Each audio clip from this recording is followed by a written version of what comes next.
वैसे तो बाजार में तमाम प्रकार की हवन सामग्रियां बिक रही हैं, लेकिन उससे संतुष्टि नहीं मिलती है जब तक अपने हाथ से साफ स्वच्छ करके हवन सामग्री तैयार ना की जाए।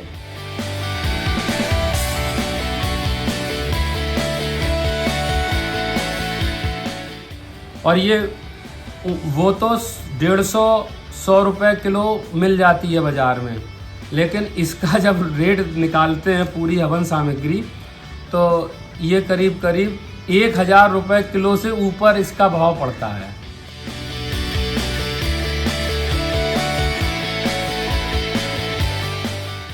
लेकिन फिर भी क्योंकि ये चूँकि फ़ायदेमंद है इसलिए इसको बनाना पड़ता है। ऋतु अनुसार जो हवन सामग्री बनाते हैं उसी से प्रतिदिन आहुति देनी चाहिए। हर ऋतु में अलग अलग प्रकार की संविधाओं का भी विधान है।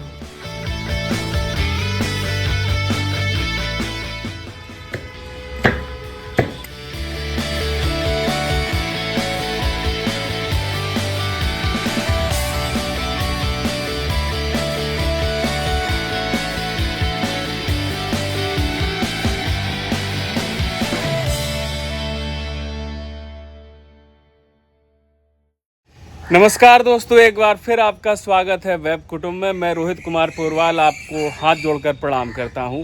दोस्तों, एक वीडियो हवन सामग्री का हमने अपने चैनल पर डाला था, जो कि आप लोगों ने खूब उसे पसंद किया। कई लोगों ने प्रतिक्रियाएं दी। ऋतुओं के अनुसार हवन सामग्री भी अलग अलग होती है। तो मेरे बड़े भाई, ये उरई में कुइया रोड पर आश्रम है, योगाश्रम, वहाँ पर योगाचार्य हैं। और जैसा कि मैंने उस वीडियो में बताया था कि हर पूर्णमासी को यहाँ पर बड़ा सा हवन यज्ञ हवन संपन्न होता है। तो ऋतुओं के अनुसार हवन सामग्री भी बदल जाती है। तो भाई साहब हवन सामग्री तैयार कर रहे थे, मैंने सोचा कि अब चूँकि हवन सामग्री में बदलाव है ऋतु के अनुसार, तो ये वीडियो भी आपको दिखाएं। चलिए आपको दिखाते हैं क्या क्या सामग्री तैयार होती है। तो ये मेरे बड़े भाई शैलेंद्र जी योगाचार्य हैं, जो कि और ये हवन सामग्री यहाँ पर तैयार हो रही है। तो भाई साहब बताइए हवन सामग्री के बारे में। ऋतु के अनुसार आप बता रहे थे कि कैसे ये हवन सामग्री बदल जाती है, क्या क्या है इसमें?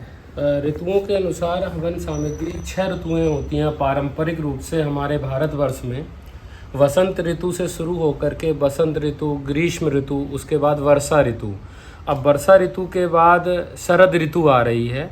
तो यह मध्य सितंबर माह के मध्य से और अक्टूबर के मध्य तक ये शरद ऋतु रहती है। उसके बाद फिर हेमंत ऋतु और फिर शिशिर ऋतु, और शिशिर ऋतु के बाद फिर वसंत ऋतु। तो ये क्रम रहता है। तो किस ऋतु में कौन कौन सी हमारे शरीर में बीमारियां होती हैं, उन बीमारियों से हम कैसे अपनी रक्षा कर सकें, और उसके अलावा वात, पित्त, कफ, ये तीनों दोषों को संतुलित रख सकें, तो उन्हीं के अनुसार हवन सामग्री का विधान है। ये आर्य पर्व पद्धति है। ये आर्य समाज के एक विद्वान पंडित श्री भवानी प्रसाद जी द्वारा लिखित यह पुस्तक है। और इसमें 6 ऋतुओं के अनुसार अलग अलग ऋतु में कौन सी ऋतु में किन किन चीज़ों को डाल करके हवन सामग्री तैयार करें। तो ऋतु अनुकूल हवन सामग्री वसंत ऋतु के लिए अलग उन्होंने दिया हुआ है, ग्रीष्म ऋतु और ये वर्षा ऋतु, इसके बाद शरद ऋतु। तो हम बना रहे हैं शरद ऋतु के अनुसार इस हवन सामग्री को। इसमें जैसे सफ़ेद चंदन है, ये सफ़ेद चंदन का ये इसमें पाउडर है, बुरादा है सफ़ेद चंदन का, ये डालेंगे इसमें। इसके अलावा रक्त चंदन, जिसको लाल चंदन कहते हैं, उसका ये बुरादा है, इसको भी इसी में डाला जाएगा। और इसके अलावा यह चिरायता है।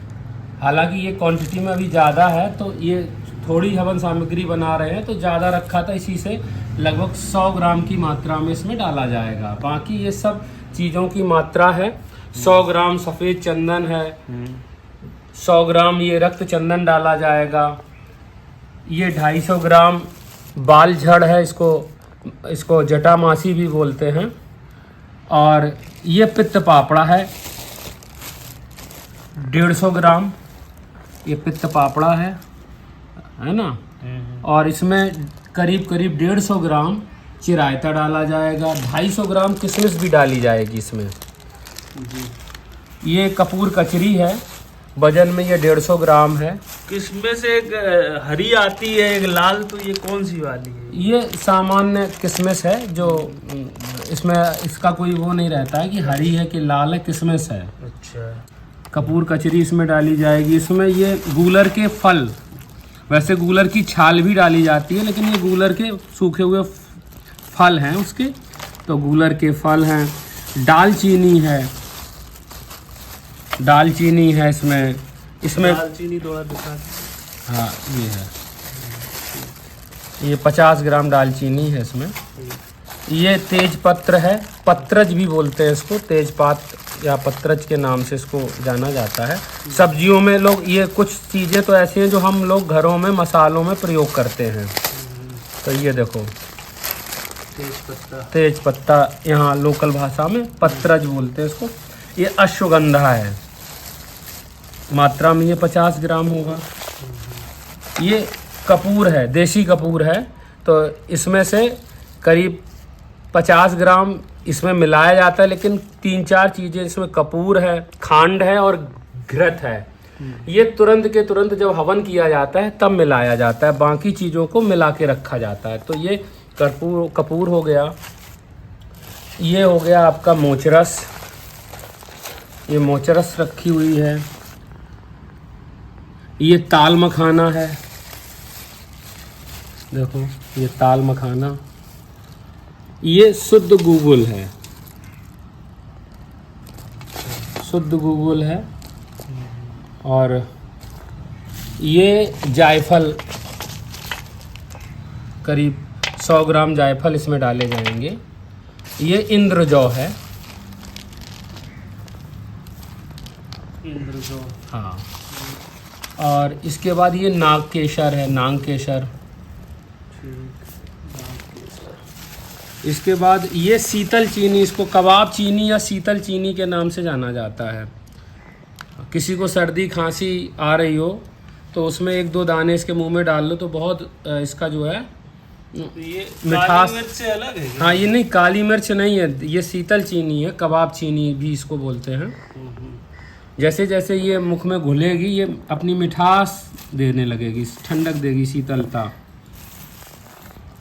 ये भारंगी है, भारंगी इसको कहते हैं। और ये बड़ी इलायची है। लौंग अभी निकालनी है, रखी हुई है डब्बे में। लौंग निकाल लो दादा। हाँ, लवंग, लौंग। ये धान की खील, इस जो है ना, ये धान की खील भी इस ऋतु में मिलाई जाती है। वैसे तो सादा खील भी आती है चावल की, लेकिन ये धान की खील है, इसको भी इसी में मिलाया जाएगा।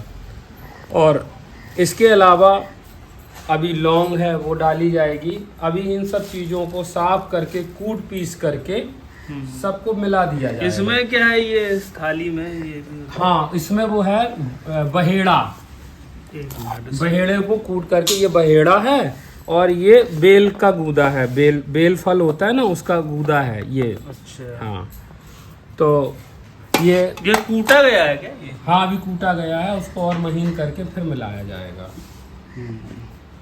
तो ये सब चीज़ें जब मिला लेंगे आपस में पूरा महीन करके, फिर इसमें गौघृत और खांड, बूरा जिसको कहते हैं, शक्कर, वो और कपूर, ये 3 चीज़ों को जब हम यज्ञ करते हैं तो तुरंत के तुरंत उसमें मिला देते हैं। हवन में ये लवंग आ गई, लौंग डाली जाएगी इसमें, देखो। तो इतनी चीज़ें ये लगभग अगर इसमें संख्या के उससे देखा जाए तो लगभग 30 से 32 चीज़ें पूरे हवन सामग्री में डाल दी जाएंगी। हवन सामग्री में मूलतः 4 प्रकार की चीज़ें डाली जाती हैं। एक तो औषधीय पदार्थ होते हैं जो उस ऋतु के अनुसार जो बीमारियों को दूर करते हैं, कब किन चीज़ों की आवश्यकता है हमारे शरीर को, तो ये धूम्र चिकित्सा के अंतर्गत भी ये आ जाता है। तो हमारे ऋषि मुनि बड़े ही वैज्ञानिक दृष्टिकोण के हुआ करते थे। लोगों को सर्दी खांसी जुकाम या अलग अलग ऋतुओं में जो बीमारियां आ जाती हैं, जैसे इस समय वायरल इन्फेक्शन बहुत ज़्यादा चल रहा है, तो वायरल में जैसे फीवर आ रहा है, मलेरिया है, डेंगू है, चिकनगुनिया है, तो जैसे चिरायता है। अब जो लोग खाली चिरायते का पानी ही पी लेते हैं तो उनका बुखार, और हाँ एक चीज़ और रह गई इसमें, गिलोय। अच्छा, गिलोय का वो पैकेट रखा है वहाँ पे, उठा लाओ, तो गिलोय भी इसमें डाली जाएगी। और इसमें बड़ी इलायची से लेकर के ये आप देख ही रहे हैं, सारी चीज़ें इसमें डाली जा रही हैं। तो ये अलग अलग, ये गिलोय है, तो ये असल में आश्रम में लगी तो है गिलोय ताज़ी, लेकिन चूंकि हवन में डालनी है तो इतनी बढ़िया सूखी ये पाउडर इसका, ये हवन के लिए ये हमने पतंजलि की गिलोय एक सेकंड, हाँ इसको मिलाएंगे। ये भी इसकी मात्रा, ये कूटी हुई है, हाँ कूटी हुई गिलोय है, गुड़ है, तो इतनी चीज़ें इसमें डाली जाएंगी।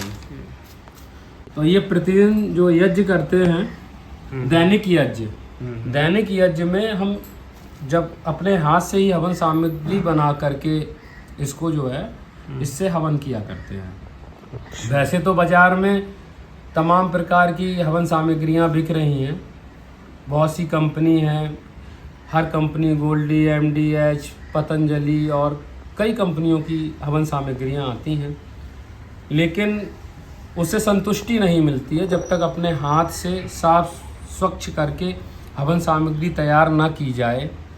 और ये वो तो 150-100 रुपये किलो मिल जाती है बाज़ार में, लेकिन इसका जब रेट निकालते हैं पूरी हवन सामग्री तो ये करीब करीब 1000 रुपये किलो से ऊपर इसका भाव पड़ता है। लेकिन फिर भी क्योंकि ये चूँकि फ़ायदेमंद है इसलिए इसको बनाना पड़ता है। ऋतु अनुसार जो हवन सामग्री बनाते हैं उसी से प्रतिदिन आहुति देनी चाहिए। अच्छा, उस ऋतु भर हाँ, उसमें से पूरी ऋतुओं भर जब तक ये हवन चलेगा प्रतिदिन का। तो शरद ऋतु के बाद जब हेमंत ऋतु आएगी तो फिर दूसरी हवन सामग्री उतनी ही बनाते हैं जितनी उस ऋतु के 1 महीने के लिए, 2 महीने के करीब में। 6 ऋतुएं हैं, लगभग 2-2 महीने का समय ये मध्य नवंबर तक रहता है इसका। सितंबर, हाँ सितंबर के मध्य से अक्टूबर पूरा और नवंबर का आधा, तो ये 2 महीने करीब करीब ये शरद ऋतु रहेगी। इसी बीच में शरद पूर्णिमा भी पड़ती है। इतनी बड़ी मात्रा में ये सामग्री दिख रही है, हाँ। तो ये मतलब इसकी मात्रा को लेके कई बार लोग पूछते हैं कि क्या मात्रा हो, जैसे किसी को 1 किलो हवन सामग्री तैयार करनी है। हाँ, तो उसमें ये जो है ना इसका जो है ना डिस्क्रिप्शन में इसको डाल देना, तो इसमें जैसे मात्राएं लिखी हैं। अच्छा। अब ऐसे समझ में नहीं, जैसे सफ़ेद चंदन 30 लिखा है। हाँ। तो हम इस 30 की 5 मात्रा में करनी है, तो 3×5 15, 150 ग्राम आप ले लो, तो उसी हिसाब से 5 का गुणा करके इसको कोई भी चीज़ 12 ग्राम लिखी है, इसमें 12 मात्रा लिखी है तो 12×5 60 ग्राम हुई, तो 60 ग्राम डाल दो। 4 मात्रा बनानी है, 5 मात्रा बनानी है, उसको उसी अनुसार बना लेते हैं। अब जैसे सारी सामग्रियां इसमें 100 मतलब 10 मात्रा से ले लेंगे तो करीब करीब ये जो हवन सामग्री 6.5 किलो बन जाएगी। ये अभी हमने 5 मात्रा में बना रहे हैं तो लगभग 3 किलो के आसपास, 3-3.25 किलो ये तैयार हो जाएगी। अच्छा, बहुत से लोग ये कहते हैं, जैसे पिछले वीडियो में एक लोग कमेंट कर रहे थे कि काले तिल हवन की सामग्री जान, ऐसा कुछ नहीं है, ये लोगों का भ्रम है। अब इसके बाद जब हेमंत ऋतु की सामग्री बनाएंगे तो उसमें उसका विधान है। अच्छा। शिशिर ऋतु की जो बनाएंगे हवन सामग्री उसमें उसका विधान है। तो कुछ भोज्य पदार्थ होते हैं, हमने बताया ना 4 प्रकार के पदार्थ होते हैं, औषधीय पदार्थ, भोज्य पदार्थ, मिष्ट पदार्थ। तो इस प्रकार से ये सब पदार्थों को, सुगंधित पदार्थ, तो जब सभी को मिला करके वो बनती है हवन सामग्री। अब इसमें एक हवन सामग्री और होती है 6 ऋतुओं के अलावा भी, जो सर्व ऋतु सामान्य हवन सामग्री होती है। वो प्रत्येक ऋतु में उससे हवन किया जाता है। अब इसमें लिखा हुआ है, जैसे इसमें करीब करीब आधे से ज़्यादा चीज़ें वो सर्व ऋतु के अनुसार ही है। जैसे इसमें सफ़ेद चंदन अगर तगर गुगुल जायफल जावित्री दालचीनी तालीस पत्र पानड़ी लौंग बड़ी इलायची गोला माने गरी का छुहारा नागर मोथा गुल सुर्ख माने गुलाब के फूल है ना इंद्रजौ इसमें डला हुआ है कपूर कचरी इसमें डला हुआ है आंवला किशमिश डला हुआ है बाल झड़ डली हुई है नांग केसर इसमें डला हुआ है तुम्बरू और सुपारी नीम के पत्ते या राल बूरा खांड घी। तो आधे से ज्यादा तो इसमें चीजें वो सब डली हुई हैं। एक दो चीजें हैं जो सर्व ऋतु की नहीं है तो वो भी जैसे छुआरा है गोला है आंवला है तो ये चीजें अलग से और मिला दें पानड़ी है तालीस पत्र है तो वो सर्व ऋतु के अनुसार हो जाएगी लेकिन विशेषकर हम इसको बना रहे हैं शरद ऋतु के लिए। अच्छा जो घी है तो गाय का ही घी होना चाहिए या कोई भी घी ले सकते हैं? वैसे शास्त्र विधान के अनुसार शुद्ध घी माने गौघृत गाय का ही घी से हवन करना चाहिए। गाय का घी जो है देसी गाय, हाँ देसी गाय का हो गाय का मतलब देसी गाय से ही है। जिस क्षेत्र में जो गाय वहाँ की नस्ल होती है मूल प्रजाति उसको देसी कहा जाता है। हरियाणा में अलग जाति की गाय मिल जाएंगी गुजरात में अलग होंगी राजस्थान की अलग होंगी कहीं थार पारकर होंगी कहीं पे गिर होंगी कहीं पे साहिवाल होंगी। हमारे यहाँ बुंदेलखंड है तो बुंदेलखंड की अलग गाय है। तो ये हमारे आश्रम में जो गाय बंधी हुई है उसी गाय का घृत इसमें डालेंगे और उसी से हवन करते हैं। तो घृत और मैंने बताया ना घृत खांड और कपूर इनको तुरंत के तुरंत मिला करके जब हवन करने जाते हैं तभी मिलाया जाता है। बाकी संविधाओं का भी चयन करना होता है। हर ऋतु में अलग अलग प्रकार की संविधाओं का भी विधान है। शरद ऋतु में गूलर या बड़ की संविधाओं का प्रयोग विशेषता ये शिशिर ऋतु का है और ये जो है शिशिर ऋतु में जब ठंड अधिक होती है उस समय उसमें तिल भी डाला जाता है। तो ऐसे तिल का अब जैसे हम बना रहे हैं शरद ऋतु तो इस ऋतु में सुलभता अनुसार ढाक की संविधाओं का प्रयोग विशेषता किया जाए। ढाक माने पलाश। अच्छा ठीक है ठीक। तो उसकी संविधाएं उसमें जो है प्रयोग की जाती हैं और नहीं है तो फिर अब संविधाओं में भी लोगों का अलग अलग प्रकार से रहता है कि किस प्रकार की संविधाओं से हम हवन करें कौन सी संविधा हवन करने योग्य है कौन सी नहीं है। तो इसमें उसका भी उल्लेख है। फिर कभी जब वीडियो बनाएंगे तो उन सब चीज़ों का बाद में हम आपको बताएंगे। शरद ऋतु के अनुसार ये है और किसी को कंफ्यूजन ना हो तो ये बता दें कि शरद मतलब सर्दी की ऋतु नहीं है शिशिर ऋतु रहेगी ना। हाँ, सर्दियों में जब अधिक ठंड पड़ती है तब शिशिर ऋतु होती है। तो ये हल्की सुबह शाम वाली जो ठंड वर्षा के बाद वर्षा ऋतु के बाद शरद ऋतु फिर उसके बाद हेमंत ऋतु हल्की ठंड जिसमें होती है हल्की सर्दी मतलब ये उमस और ये सब पसीना आना लोगों का बंद हो जाता है तो हेमंत ऋतु। शरद ऋतु के बाद हेमंत फिर आती है जब अच्छी ठंड पड़ती है वो जनवरी और दिसंबर और फरवरी में जब कहते हैं ना हाड़ कपाने वाली वो शिशिर ऋतु होती है। फिर उसके बाद फिर वसंत ऋतु। तो ये है ऋतुओं का वर्णन। ठीक धन्यवाद।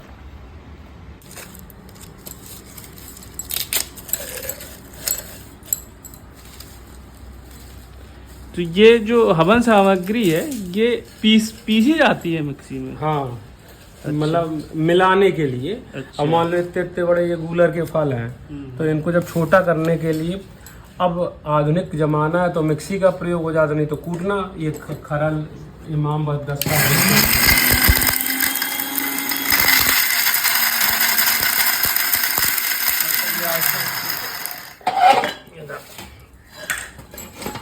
कुछ चीजें इसमें कूट ली जाएंगी। हाँ कूट करके तो मिक्स उसमें अच्छे से जैसे ये हैं इनको ये डाल रहे हैं गूलर के फल हैं गूलर।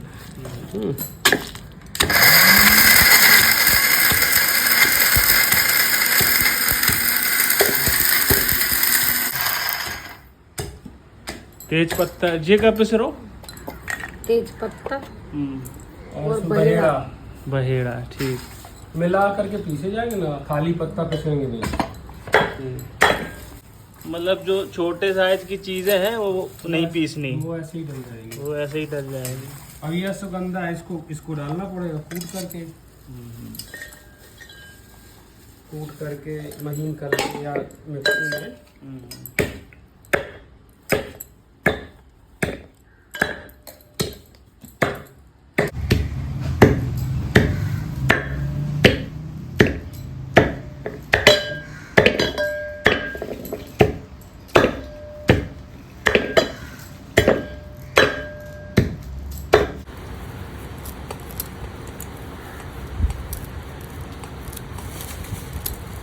ये क्या चीज है?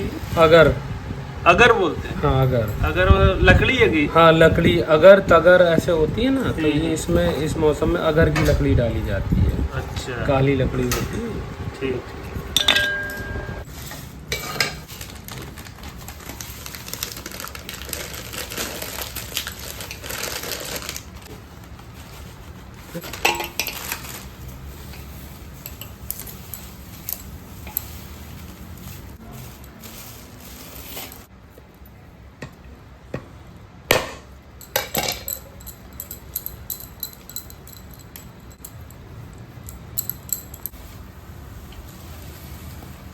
इसमें केसर भी अभी डाली जाएगी, जो कि तुरंत के तुरंत डाल देते हैं। बाद में ये घृत में, इसको घृत में मिला देंगे, तो वो केसर वाला घृत रोज मिलाया करेंगे। तो ये छोटी इलायची भी डाल सकती है? हाँ डाल सकते हैं इसमें। तो दोस्तों, ये हवन सामग्री शरद ऋतु की मेरे बड़े भाई शैलेंद्र जी ने आपको बताई क्या क्या सामग्री इसमें होती है, रखी जाती है।